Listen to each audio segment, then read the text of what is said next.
A young man is currently standing inside the bathroom of a lively restaurant, facing an unexpected and awkward situation. A woman is with him, and it seems like they are about to get into some kind of wrestling match. It's bizarre. Definitely not how he thought his night would go. Honestly, he never imagined something like this would ever happen to him. After all, this is the same guy who used to be the favorite punching bag for bullies back in high school. Yep, a full-time loner and part-time servant to jerks. Most students in school acted like he didn't even exist. Not because they hated him personally, but because they were too scared of the bullies themselves. So, he had no real friends, and he quietly counted the days until graduation, thinking once he graduated, it's over. He will be free. But turns out he was very wrong. He got into college thinking it would be his fresh start. But to his horror, even the same bullies got accepted into the new school. What are the odds, right? Felt like a nightmare on repeat. He couldn't stand the idea of going through 4 more years of that misery. So he made a quiet decision.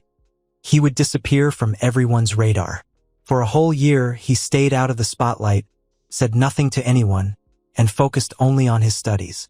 Now, after a whole year of living like a library-dwelling ninja, he is finally attending a welcoming party for freshmen majoring in economics. The restaurant is packed, and the air is buzzing with loud cheers, laughter, and the chaotic energy of college students both old and new. For the first time in a while, he feels a little hopeful. He's relieved too. This school is one he truly believes the bullies could never get into. As he sits at the party table, 2 fellow freshmen take a seat on either side of him. The guy on his right introduces himself as Sunny Lee, and the guy on his left is Kevin Kong. And just like that, people are actually talking to him. Feels surreal. These guys are friendly, chill, and they act like he's part of the group. Even 2 upperclassmen girls come over to chat, Kylie Jung and Yuri Lee. Both are confident, charismatic, and for some reason, interested in him. Plot twist. Main character energy activated. Nervously, he introduces himself as Davy Joe and explains that he entered college a year later than most. Seeing how warmly they respond, he can't help but smile. For the first time, it really feels like things are looking up. Maybe, just maybe, college won't be the same kind of nightmare high school was. Maybe he actually gets to have a normal life. Or dare he dream? A fun one? As the group keeps chatting, Kylie and Yuri start talking about the incoming freshman girls. They tell Davy about Sally Go. Apparently, she's the center of attention for most guys. She has that innocent face, but according to the girls, her wardrobe choices say something a little different. Innocent vibes, suspicious outfits. While they laugh and gossip, another girl suddenly appears. She wears glasses and walks straight up to Davy, asking him to take her to the bathroom. Catches him off guard.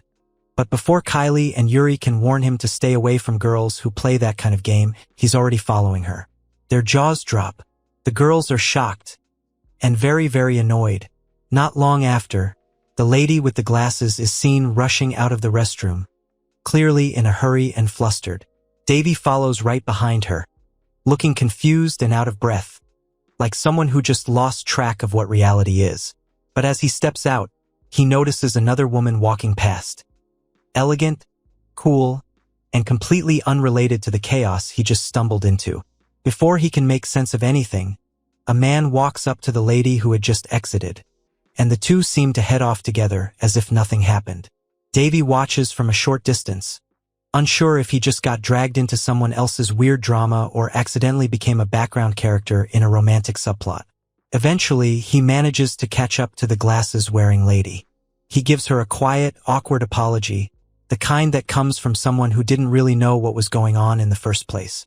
She quickly suggests that they both forget the whole thing ever happened. It was just a strange misunderstanding, and neither of them wants to explain it to anyone. With a quiet nod between them, they agree to keep the little incident a secret.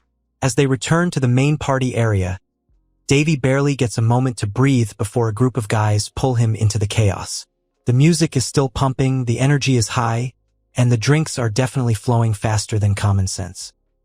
He tries to decline at first, but it doesn't take much before he's handed a drink and swept into the madness.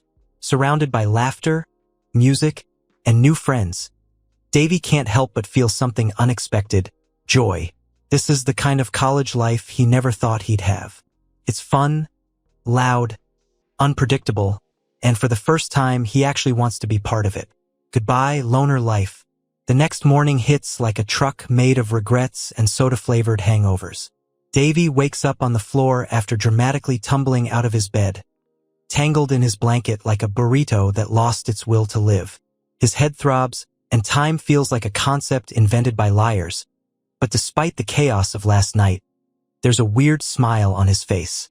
Later that morning, he's seen walking toward campus. It's just a short stroll from the dorms, but the sky is clear, the breeze is nice, and somehow, even the sound of students chatting feels pleasant. As he slowly walks up the stairs, each step echoing softly in the hallway, he thinks to himself that yesterday might just be the happiest and most fun day he has experienced in a very long time, possibly even years. A small smile tugs at the corner of his lips as the memory floats in his mind like a comfy cloud on a lazy afternoon. He reaches the top and casually pushes open the door to the lecture room. The moment he steps inside, he notices something feels off. The room is already packed with freshmen, their faces young and curious, their voices low and full of excitement. They are all murmuring, whispering things under their breath, and stealing quick glances at him like he's a celebrity who just accidentally walked into the wrong building. He stands there, confused and a little caught off guard. The strange energy in the room wraps around him, and he wonders why everyone suddenly seems more interested in him than the lecture. Something's up, but he has no clue what. Alcohol is practically a rite of passage for many college students, almost like a chaotic mentor that reveals hidden sides of a person. Sometimes it turns the shy into dancers, the quiet into philosophers, and the awkward into part-time wrestlers. And if things go sideways, well, there's always the magical phrase, blame it on the alcohol. A get-out-of-jail-free card for every embarrassing highlight reel. Elsewhere on campus, an upperclassman is seen alone in a dimly lit room with a freshman girl. His intentions are clear, and the night seems set for something he probably thinks is smooth, but feels more like a bad soap opera rerun. Meanwhile, back in the bright and whisper-heavy lecture room, Davy sits frozen in his seat. The air around him feels heavier than usual, like he's wearing a coat made of judgment. He starts catching snippets of hushed conversations. The words "lady with glasses" pop up repeatedly. His heart skips a beat. It doesn't take long before it clicks. They're talking about last night. Panic creeps in as Davy realizes that not only is no one sitting next to him, but people are visibly avoiding him like he's been cursed. Just yesterday, he was teetering on the edge of becoming popular, riding the high of a wild night. And now, the social spotlight is shining on him, but it's starting to feel more like an interrogation lamp. Just as he's about to spiral into full meltdown mode, two familiar figures break through the awkward barrier. Sonny and Kevin stroll in casually, sit on either side of him, and slap him on the back like he just won something. To Davy's complete surprise, they're grinning. Sonny gives him a thumbs up and says something encouraging, brushing off the rumors like they're nothing more than passing weather. He tells Davy to keep his chin up, that people will move on soon enough. College memory spans are shorter than goldfish on caffeine. As Sonny and Kevin nudge the conversation toward what goes down the night before, their casual remarks start to ripple through the room. Curiosity catches, and before long, it's not just a few students whispering. It's the entire lecture hall turning their gaze toward Davy. The collective attention hits him like a tidal wave. Every breath, every glance, every half-formed thought in the room feels aimed straight at him. The silence thickens, heavy and expectant, pressing down until it becomes too much to hold. Without a word, Davy stands up and walks out in a blur, his steps fast and uneven. His chest tightens as he rushes down the stairs, frustration clouding his focus. Then his foot slips. Gravity does its thing, and Davy becomes an unwilling performer in a very ungraceful tumble. His body tilts forward, limbs flailing, and he's suddenly airborne in the least cool way possible. At the bottom of the stairs, a freshman girl approaches the landing. She sees him falling, and instead of freezing like a normal person, she springs into action. With wild precision, she flips and twists midair, landing right on top of him as they crash together to the floor. He scrambles up, cheeks burning, mutters an apology, and turns to leave, convinced the day has officially hit rock bottom. But just as he starts to walk away, the girl steps beside him with an energy that says she's unbothered by everything that just happened. She simply tags along, casually inviting herself to whatever plan he's making by skipping class. Davy wonders what on earth is going on. The girl, the prettiest among their colleagues, is now asking him to skip class with her and has even brought him to an empty room. He can't help but think how odd the situation is. Just the two of them alone in this space. It's strange, and yet, there's a strange comfort in the quiet. He voices the thought, unsure of how to feel about it, but she simply shrugs it off, claiming that it's exactly how she wants it. Before Davy can process it further, the door slams open. Two upperclassmen, one male and one female, barge into the room. Instinctively, both Davy and the girl quickly duck under the nearest desk, hearts pounding as the sound of footsteps echoes loudly in the small space. Davy tries to keep quiet, but his mind races. Then, as the two upperclassmen come closer, his eyes widen in realization. The female upperclassman is her, the one from last night. He begins to wonder if he's somehow tangled in an even bigger mess than before and starts to inch toward the exit, hoping to make a swift getaway. But before he can make his move, the girl beside him stops him with a quick hand on his arm. She shakes her head slightly, a signal that leaving isn't an option just yet. Davy's curiosity heightens, and he listens closely, trying to make sense of the situation. To his surprise, it turns out the two upperclassmen are locked in a heated wrestling match. Not long after, the two upperclassmen finally leave the room, and Davy breathes a sigh of relief. He's still processing the strange, tense encounter, but things seem to calm down, for the moment. That is, until the girl beside him, the one who invited him here in the first place, suddenly drops a bombshell. She knows all about Davy's past from high school. And not only that, she even knows his nickname. Davy's heart skips a beat as he panics, stammering out a terrified question. "How do you know my nickname?"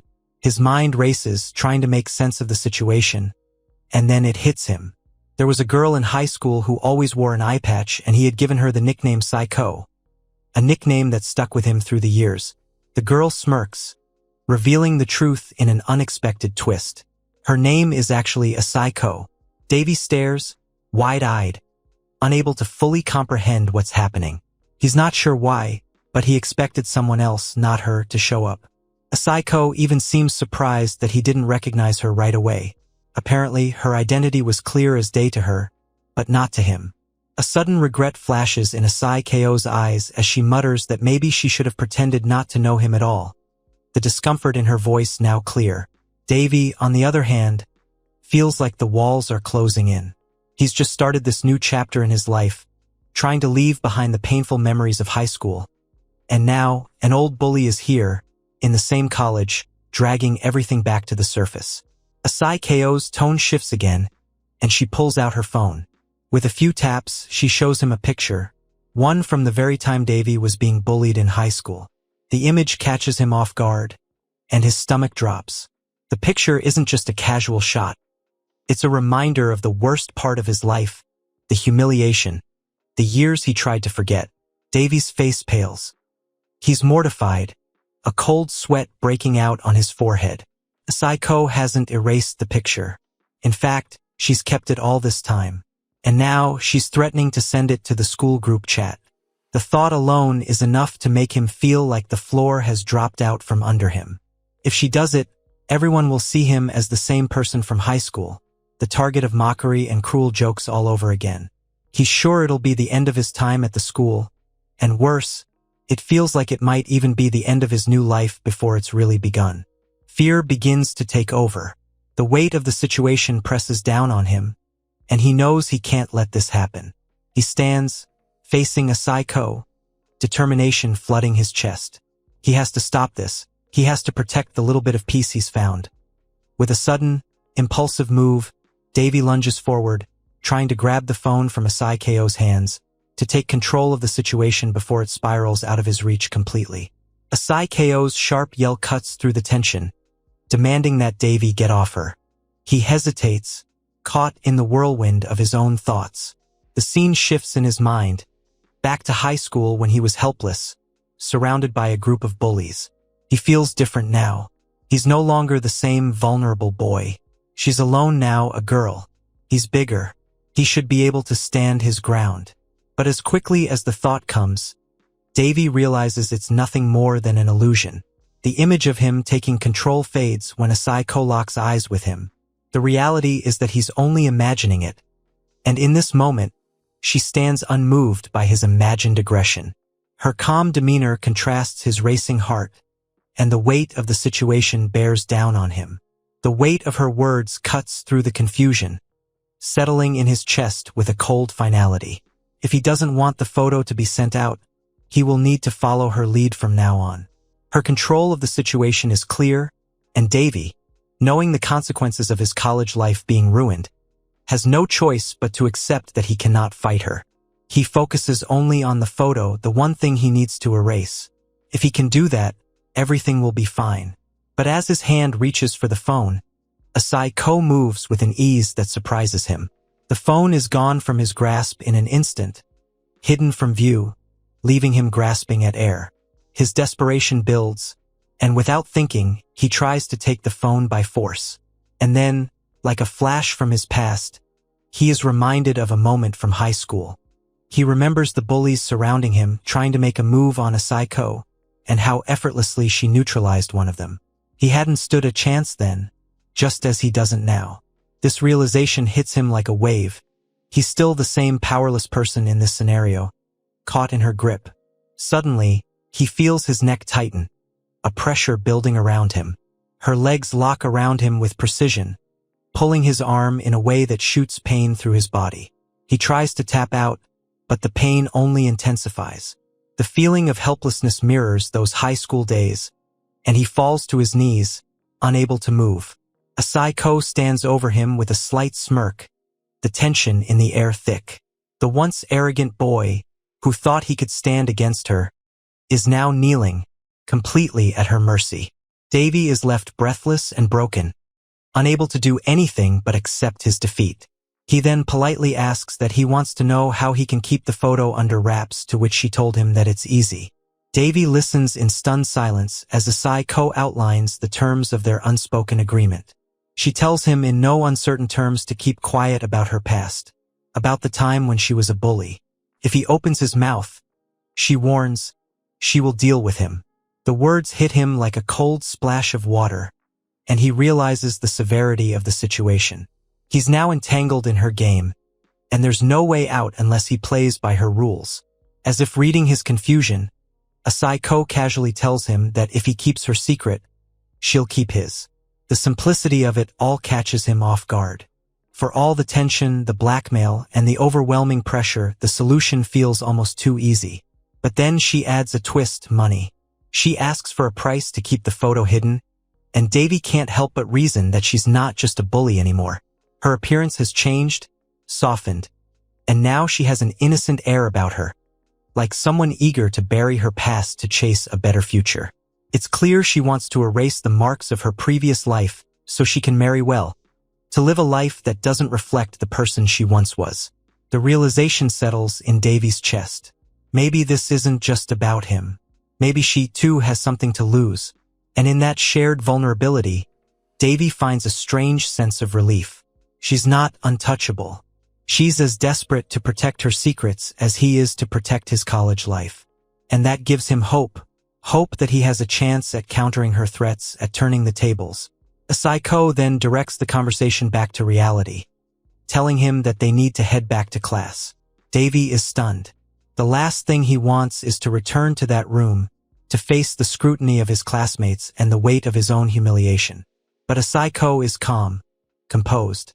She doesn't hesitate to send him a photo, a reminder of the leverage she holds over him. He doesn't have a choice. He must cooperate. There's no other way. As they walk back to class, the reaction from everyone around them is immediate.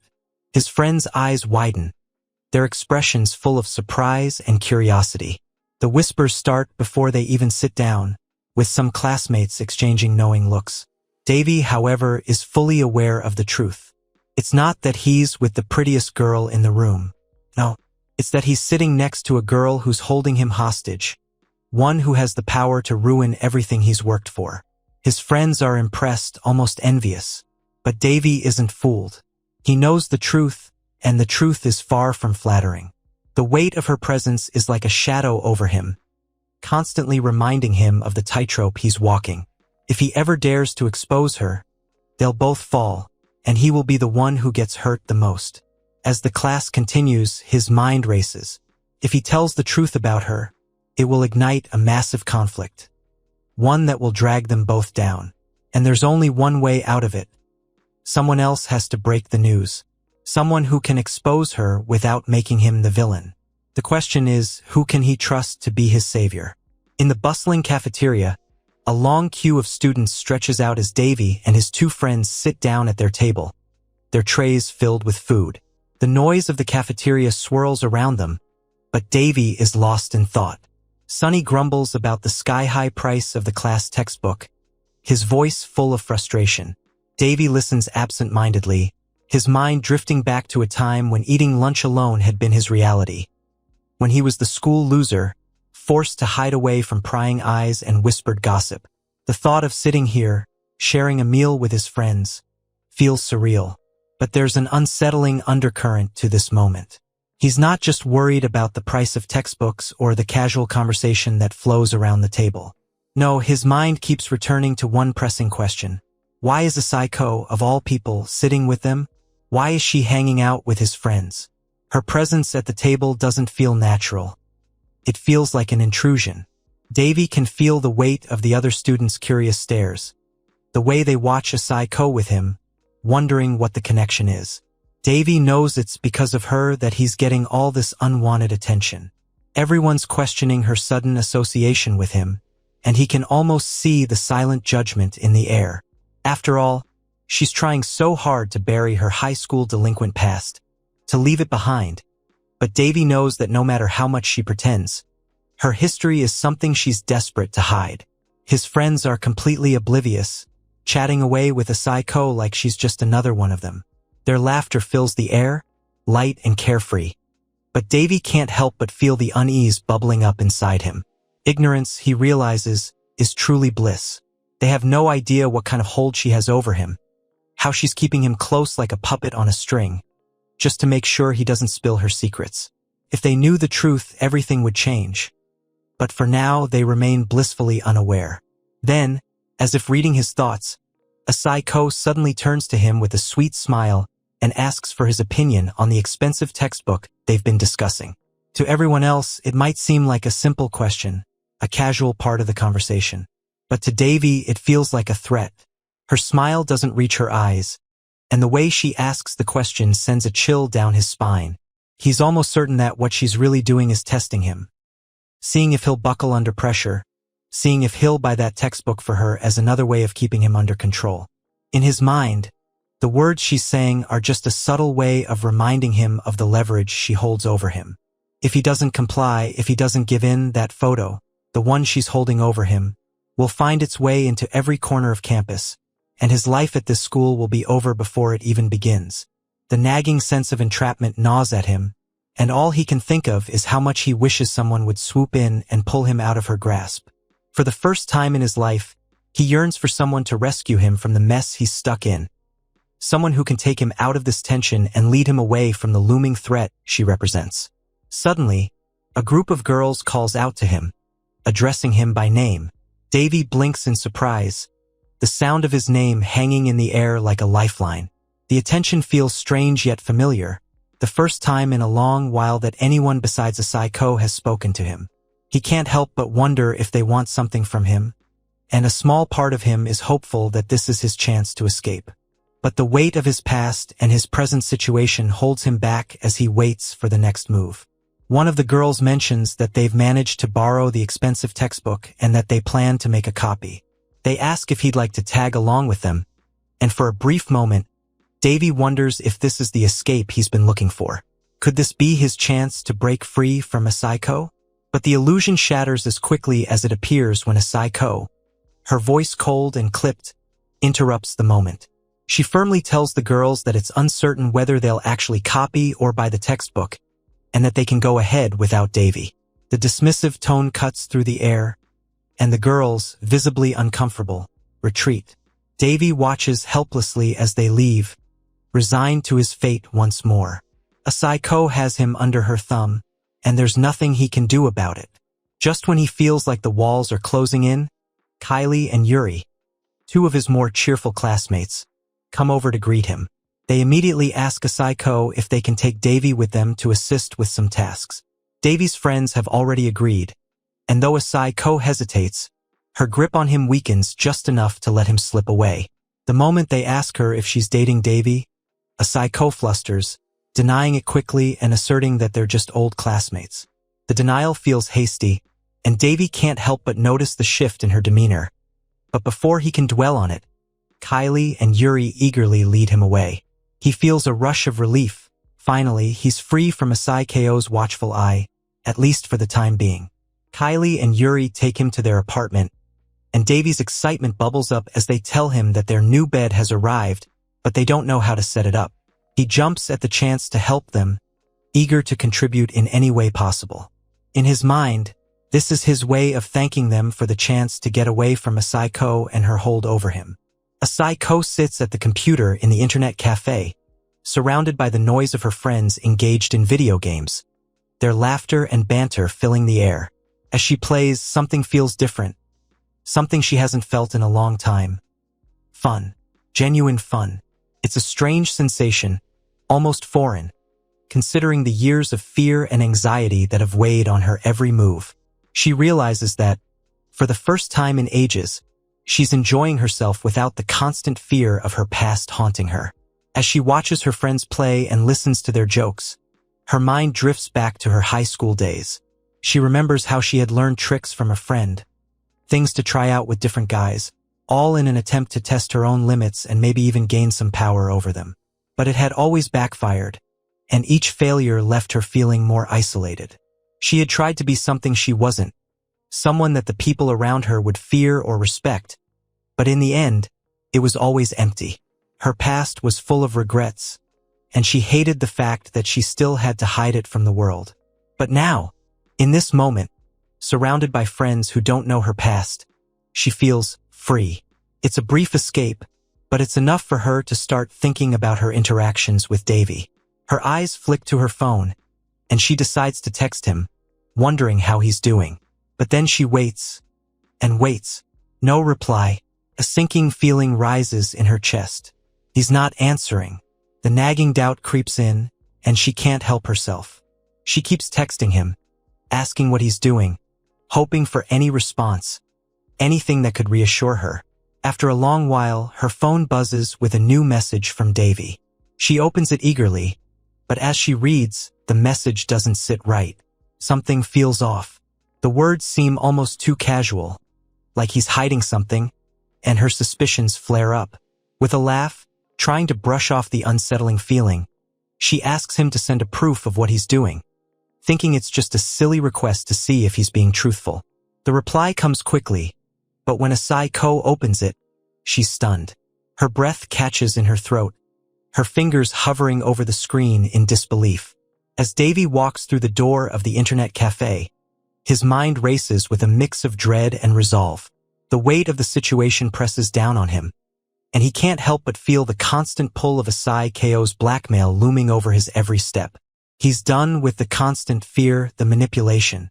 It's wearing on him, and he's certain now more than ever that he needs to confront her. The thought of exposing her, making her secrets public, lingers in the back of his mind, but he knows that taking such a step could be just as dangerous for him. He climbs the stairs to the second floor, his heart pounding louder with each step, aware of the tension building within him. He finally reaches the top, and there she is, sitting casually, waiting for him. She doesn't even acknowledge his arrival immediately, her demeanor calm, but there's an unmistakable sharpness in her gaze when she finally meets his eyes. The silence between them feels heavy. She studies him with an intensity that makes his skin crawl.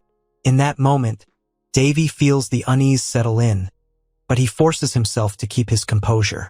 There's no longer any room for hesitation. This game she's playing with him has gone on long enough. As the minutes drag on, he feels the urge to take a stand, to expose her and put an end to the twisted hold she has on him. But even as he resolves to do so, a nagging feeling creeps up on him. He realizes how easily she's able to anticipate his every move, how sharp her awareness is. Later that evening, Davy sits in his dimly lit apartment, the glow of his computer screen casting long shadows across the room. His fingers hover over the keyboard, thoughts swirling in his head.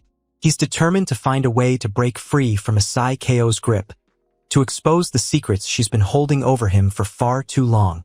With every click, he dives deeper into online forums, scouring through anonymous boards for any evidence that could destroy her carefully constructed facade. He knows it's risky. Any slip-up could backfire, but he's tired of living under her shadow. The hours pass as he sifts through posts and messages, hunting for anything that might give him the leverage he needs. But then, something unexpected catches his eye. He freezes, blinking at the screen. It's a post about Greg Ju, one of the bullies from his high school days. To his shock, Greg Ju is now a manager at some big company, having climbed the corporate ladder in just 2 years. The man who had once tormented him is now living the life, the kind of success Davy could only dream of back then. Of course, it's not just Greg. All of Davy's old bullies seem to be doing well for themselves, thriving while he's still stuck, wrestling with his past. Davy feels a knot form in his stomach, frustration bubbling up. It's infuriating, to say the least. The ones who made his life miserable are now basking in success. They have no idea what they've put him through, and it just doesn't seem fair. After a moment of fuming, Davy shifts his focus back to his search. He clicks through a few more links until something else catches his attention. It's a photo of Asai Ko. The image, taken by her friend, is one from her high school days. It's not a very revealing picture, more like a sneak shot. You can barely make her out, hidden in the background of a group shot. It's nothing that would help him expose her, nothing that would force her hand. He stares at it, feeling a wave of frustration wash over him. His quest for something solid, something that could give him power over her, has turned up empty. There's no ammunition, no bombshell, just a blurry picture of someone he used to fear. Feeling defeated, Davy slams his laptop shut and throws himself onto his bed. The mental toll of the day presses down on him, and he lies there, staring up at the ceiling. His mind races, turning over the same thoughts. How is it possible that Asai Ko has no trace of herself online? No social media, no photos from friends? It's like she's vanished from the digital world entirely. Was this all part of her plan? Was she preparing for this the whole time? He can't help but feel like she's a step ahead. Always. Exhausted, he falls into a restless sleep, plagued by nightmares. In his dream, the bullies from high school appear at his dorm, taunting and mocking him just like they used to. He wakes up in a cold sweat, heart racing. It feels so real, and the weight of his past still lingers in the air. The next morning, Davy heads to class, his mind still heavy with the thoughts from the night before. As he enters the lecture room, he notices the other students scattered around, chatting or minding their business, waiting for class to begin. Davy is sitting quietly in the lecture room when, to his surprise, a pretty female student walks in and sits down beside him. She asks if he knows who she is, a question that catches him off guard. After a brief moment of recognition, he realizes she's Sally Go. She gives him a pout, seemingly a little disappointed, but he brushes it off with a smile. They exchange a few words before, just as quickly, Asai Ko and Davy's friends arrive.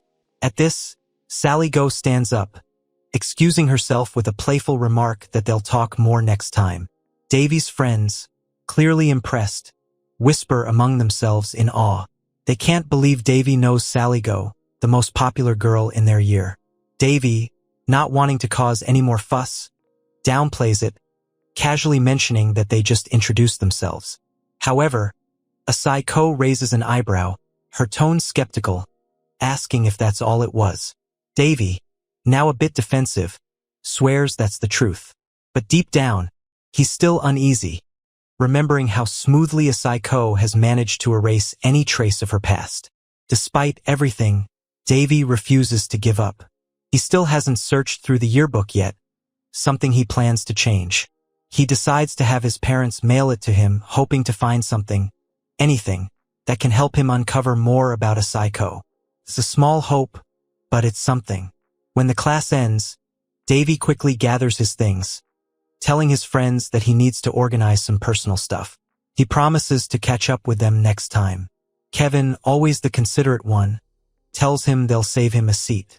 Two high school students, clearly a couple, are walking hand in hand, their fingers intertwined in that familiar way that only a couple can manage.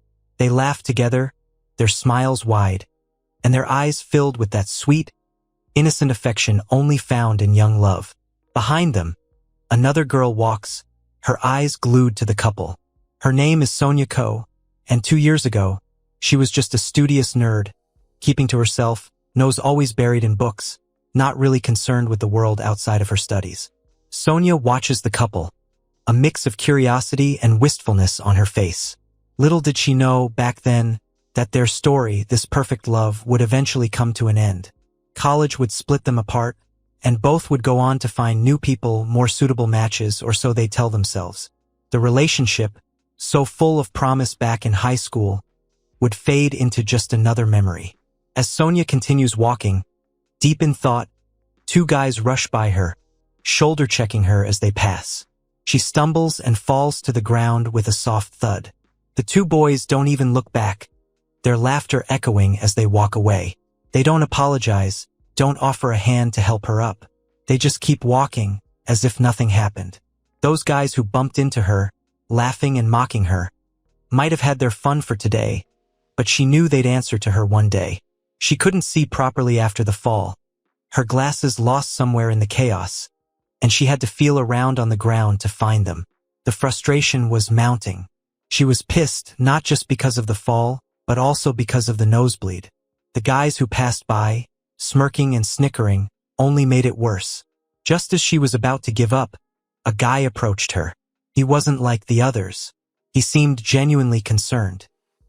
He helped her wipe away the blood from her nose and, without hesitation, gently put her glasses back on. Sonia was momentarily stunned by his kindness. He wasn't asking for anything in return. After making sure she was okay, he simply nodded, gave her a small, reassuring smile, and went on his way. His calm, thoughtful manner struck her deeply. That moment was a turning point for Sonia Ko. She made a decision then and there.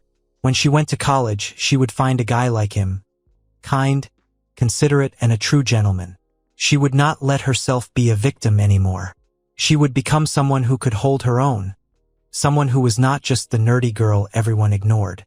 When she finally arrived at college for the welcome party, Sonia was no longer the same person.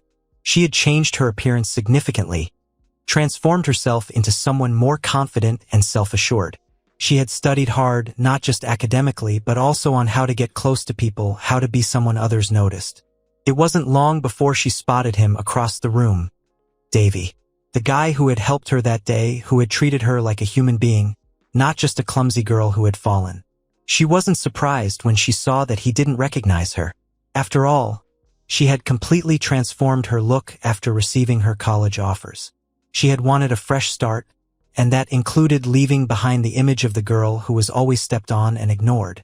Now, as she watched Davy from a distance, she couldn't help but feel a sense of satisfaction. She had done it. She was no longer that shy, overlooked girl from high school. She had become someone who could make her own choices, who could get the attention she deserved. And one of those choices, she decided, would be to get closer to Davy. Even though Sonia Ko saw a psycho constantly hanging around Davy, something that she regarded as strong competition, she couldn't help but think that Davy was still amazing. There was something about him that drew her in, despite everything else going on around him. She couldn't quite put her finger on it. Maybe it was his calm demeanor, or how he helped her that day, but she found herself watching him more and more. Back in the present, the usual tension was rising. Psycho walked in, her presence as commanding as always. She had come to get Davy for the next class, but Davy seemed a bit flustered as he replied that he would join them later, He just needed a moment. Saiko didn't seem convinced. She was used to getting her way, and there was no way she was letting him off that easily. Without saying much, Saiko hopped onto the chair next to him, her posture casual, yet somehow demanding.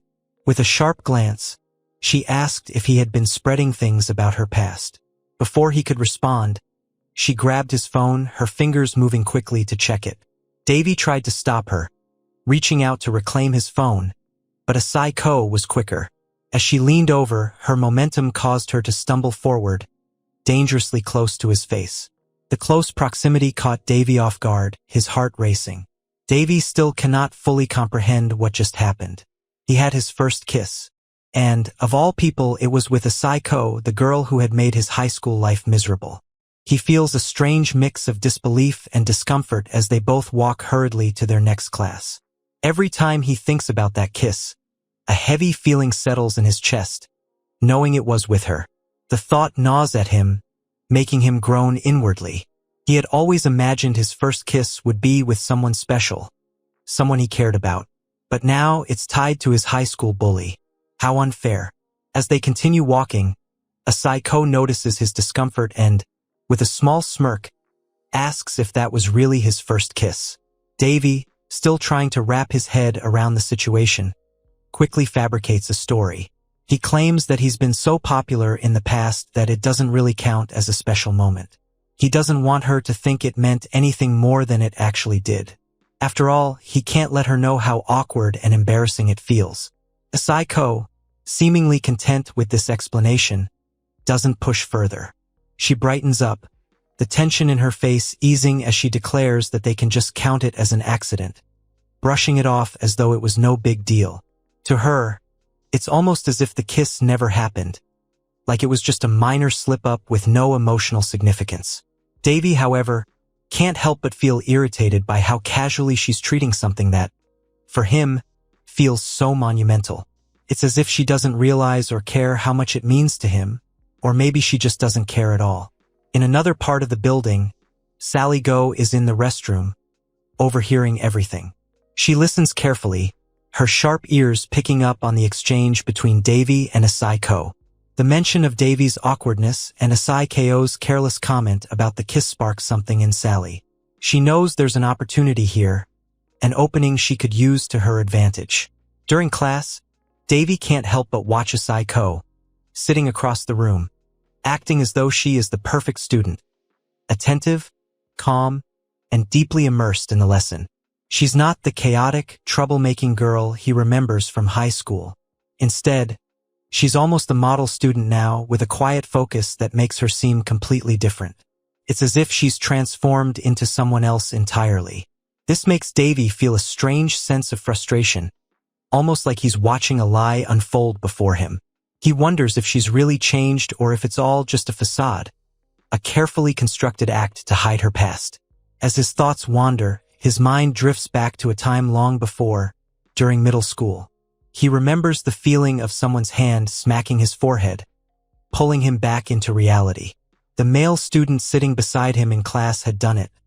A sharp, sudden smack that jolted him from his daze. It wasn't the first time, and it certainly wasn't the last. The student had harassed him constantly, urging him to study, telling him to get his act together, as though his life depended on it. Davy had never been good at standing up for himself, especially back then, so he just took it, enduring the constant reminders to focus. What Davy doesn't realize now, as he sits lost in thought, is that the very student who used to torment him with harsh words and frequent smacks, Billy Yoon, a sophomore in the same college. At Incio Attic Bar, the atmosphere is laid back and casual as Davy sits with Saiko and his friends, enjoying drinks together. It's a rare moment of peace, and as Davy takes in the lively surroundings, he realizes something. This is the first time he's gone out with his college friends to drink. There's a sense of satisfaction in his chest, a quiet contentment as he reflects on how far he's come. He's glad he decided to attend college. It's different from high school, different from the bullying and the weight of old memories. For the first time in a long while, Davy feels like he's part of something, like he's not alone in this strange new world. As they all talk and laugh, the conversation shifts when Kevin, one of Davy's close friends, brings up a topic from his high school days. It's something from before they all entered college, something that catches both Davy and Asai completely off guard. Kevin begins to recount a story about a legendary bully from his high school, and as he speaks, both Davy and Asai unintentionally sputter out the drinks they're holding. Kevin, seemingly unaware of the chaos he's caused, continues on with the story. He describes a time when bullies essentially ruled the school. It was a toxic environment where the students in power made life miserable for anyone they deemed weak. But then, something happened. A freshman, a new student, found himself the target of the bullies. According to Kevin, the freshman had been loud and disruptive in class, which was enough to trigger the bullies' wrath. They beat him up in the classroom, leaving him bloody, claiming it was because he had been too noisy while they were trying to study. The story takes a strange turn when the upperclassmen, who had been the ones bullying the freshmen, decided to confront him. They called him to the rooftop, thinking they would discipline him and teach him a lesson. But things didn't go as expected. The freshman, instead of being intimidated, took them on one by one. He didn't just stand up to them. He beat up all the upperclassmen, turning the tables on them completely. In an act of complete dominance, the freshman made the bullies form a human desk unit for him to sit on while he finished a whole workbook. Kevin pauses, watching as Davy and Asai absorb the outrageous tale. The sheer audacity of it all seems almost unbelievable, but Kevin's expression suggests it's a true story. He says that after the freshman's dramatic retaliation, the bullying at his school stopped. Just like that, the atmosphere shifted, and the once terrible school turned into a place where students actually started looking out for one another. The bullies were no longer in charge, and things began to change for the better. As the night progresses at the NCO attic bar, the laughter and chatter among friends fill the air. Sonny, clearly getting tipsy, suddenly shifts the mood with a rant about something that has clearly been bothering him for a while. He starts venting about his high school teacher, who had told him that once he made it into a good school, pretty girls would be lining up to date him. But now, here he is, in college, and it seems like no one's taking the bait. Sonny's frustration is palpable as he continues, raising his voice a bit, wondering why things haven't turned out the way his teacher had promised. His next comment makes everyone pause. With a slight slur, he complains that it was Kevin who had to knock him out with a punch just to get him to calm down. The group laughs, but it's clear that Sonny's frustrations are real, even if his delivery is a little over the top. Then, Sonny shifts his attention to Asai, eyes narrowing slightly. He's a little tipsy, but the thought seems to have been building in his mind for a while. He asks her, somewhat challengingly, why she hangs out with them. After all, he points out, there are plenty of people who are probably more fun to party with. His tone isn't harsh, but there's an underlying curiosity, and maybe even a little bit of jealousy in it. Asai, who's been quietly sipping her drink, is caught off guard by the question. She blinks, clearly surprised by the sudden shift in focus. Her response is calm, but there's a hint of sincerity in her voice. She tells Sonny, almost as if she's speaking to herself as much as to him, that just being normal, studying and hanging out with them is the best. She mentions that she could never feel as comfortable as she does with them when she was hanging out with abnormal people. Her words hang in the air for a moment, and even Davy, who's been mostly quiet until now, looks at her with surprise. He never quite realized that Asai might see their friendship in such a simple, pure light. There's something about it that hits him differently, and for a moment he just stares at her, unsure of how to respond. But Sonny, perhaps a little too drunk to understand the deeper meaning of her words, suddenly shifts gears again. In a dramatic change of subject, he drops a bombshell question that has everyone's attention. He asks, in a way that is far too casual for the topic, if Davy and Asai have kissed. Asai, who is clearly feeling the effects of the drinks by now, doesn't hesitate in her reply. She looks at Sonny, then glances at Davy with a slight smirk, claiming that yes, they have kissed. The room goes silent for a brief moment, the weight of her words hanging in the air. Davy is a little stunned by her straightforwardness, his mind racing with thoughts of their accidental kiss earlier that day. He's not sure whether to laugh, blush, or just ignore the question entirely, but Asai's easy confidence with the situation throws him off. After the brief moment of tension, the group begins to wrap up their night. Kevin announces that he'll take Sunny to the subway. Davy, still processing what just happened, is left to take care of Asai, who seems in no condition to make it to her dorm on her own. As Davy helps the drunk Asai make her way to her dorm, his mind races with the words she said earlier. The way she talked about being comfortable just hanging out with them, her simple but honest approach to their friendship, echoes in his thoughts. But more than that, he can't stop thinking about her past. The way she erased all traces of who she used to be so thoroughly, as if she had never existed in the way others might remember her. Davy, too, had tried to bury the parts of his past that he hated, the bullying, the pain, the feeling of being trapped in his memories. Maybe that's why he could relate to her, even if it wasn't something he openly acknowledged. She was just like him in that regard. Tired of it all, wanting to move on, to leave behind the ghosts of who they once were. His thoughts are interrupted when he notices that Asai is having trouble walking. She's stumbling a bit, her steps unsteady, and Davy instinctively reaches out to steady her. He guides her along the sidewalk, trying to make sure she doesn't fall over, but he can't help but glance at the motel they're passing by. Davy carefully helps Asai into the motel room, the door creaking shut behind them. He gently guides her to the bed, her unsteady movements a clear sign of how much the alcohol has taken its toll on her. As she flops onto the bed, he notices how vulnerable she looks, her face flushed and her eyes half closed. The sight causes a strange mix of concern and irritation to stir in him, but he pushes those feelings aside as he focuses on the task at hand. Davy reaches for Asai's phone, determined to delete the photo he took earlier, before she can do something with it or it comes back to haunt him. He's careful as he picks it up, expecting it to be a simple task. But as soon as he tries to unlock it, he's hit with a lock screen that demands a passcode. He hesitates for a moment, trying to figure out what it could be. He guesses a few simple options, birthdays, his own number, anything that might work, but none of them do. Each failed attempt increases his frustration, and eventually, he throws the phone onto the bed with a soft thud. Regret washes over him. He should have figured out her passcode before.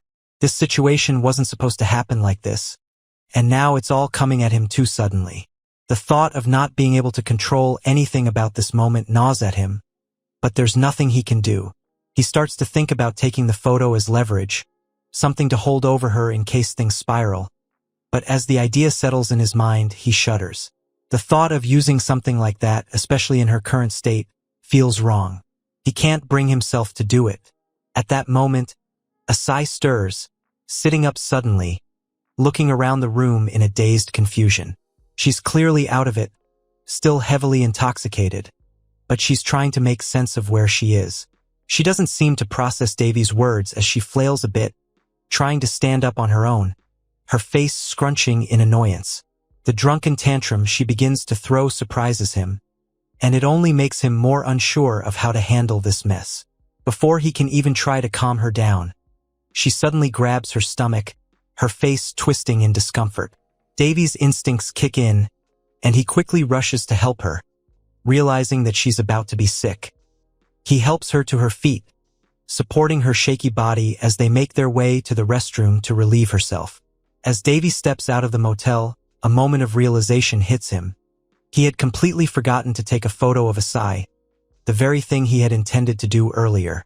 For a brief second, he hesitates, wondering if he should go back and grab it. But then, he quickly shakes off the thought. He remembers all too well how the bullies from his past used his own moments of weakness against him. He doesn't want to stoop to their level, using someone's vulnerability for his own gain. Instead, he decides he'll find another way to handle the situation without sinking to that point. Resolute in his decision, he makes his way to the boys' dormitory, focusing on his goal for the night. Upon reaching the dorm, Davy is informed by the receptionist that he has a package waiting for him. He raises an eyebrow, curious about what it might be. Given the size of it, he briefly wonders if it's food, something his family might have sent him. But his curiosity gets the best of him, and he takes it back to his room to find out. Inside the package, he discovers a mix of unexpected items: his middle school yearbook and various bags of herbal medicine.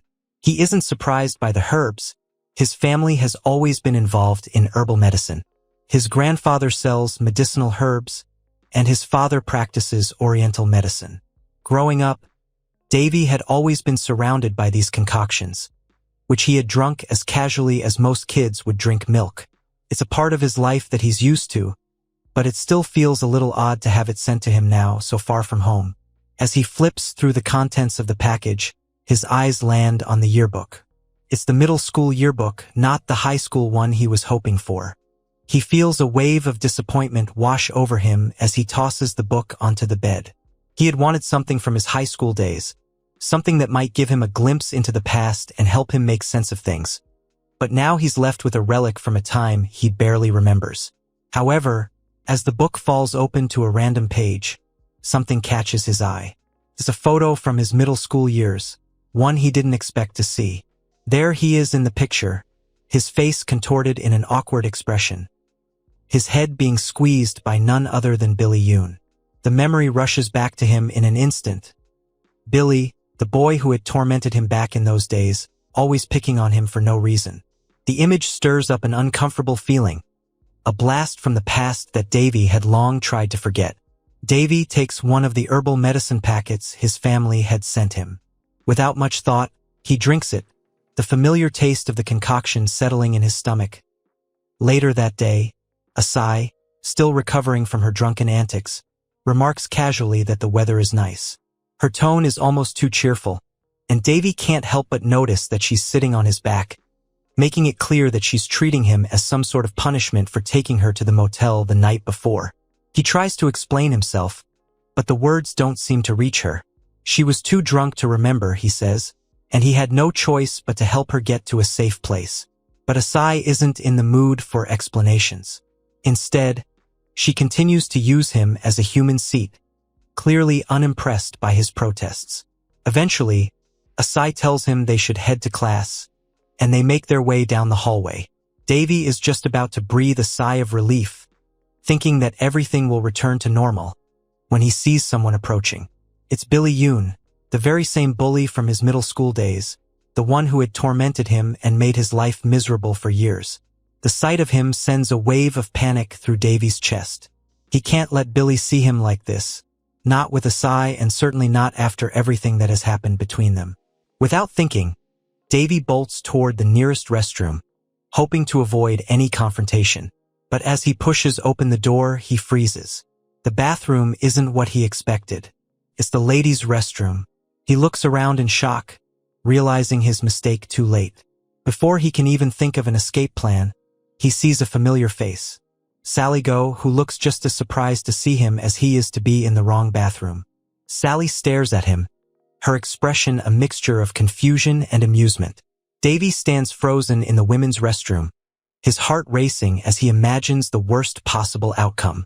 His mind spirals into a flood of dreadful thoughts, each one more embarrassing than the last. He can already see the headlines of his life's downfall. Davy Joe, caught in the women's restroom with no good explanation. The more he thinks about it, the more he feels trapped. He can't leave now. Billy Yoon is still out there, and he can't risk encountering him, not in this state, not with Sally Go as an unwilling witness to his ridiculous mistake. He wonders what his future holds. Is this how it ends? Getting caught in the most absurd situation of his life, in front of people who've already made his high school life miserable? He wonders how Billy ended up at the same school. This college, with its high standards and rigorous cutoff requirements, is supposed to be a place for new beginnings, not a repeat of his painful past. First Asai Ko and now Billy Yoon. Was this some kind of fate or just his bad luck catching up with him? He feels overwhelmed and out of place, as if he should just drop out and start fresh somewhere far away. But even the thought of that brings more anxiety. He can't run away from everyone. His past will always find a way to haunt him, no matter where he goes. At that moment, he hears Asai Ko outside the door, her voice cutting through his thoughts. She's speaking with Billy Yoon, and it sounds like she's asking him for help. Davy's panic rises. What is she doing? He presses his ear to the door, straining to hear her words. Asai casually asks Billy if he can go into the men's restroom to look for a guy named Davy Joe. Davy's heart skips a beat. She's looking for him? Does she know he's hiding in the women's restroom? Or is she just trying to figure out where he went? Billy Yoon, ever the relentless figure from Davy's past, walks toward the men's restroom without hesitation. Davy watches helplessly from his hiding spot, unable to move.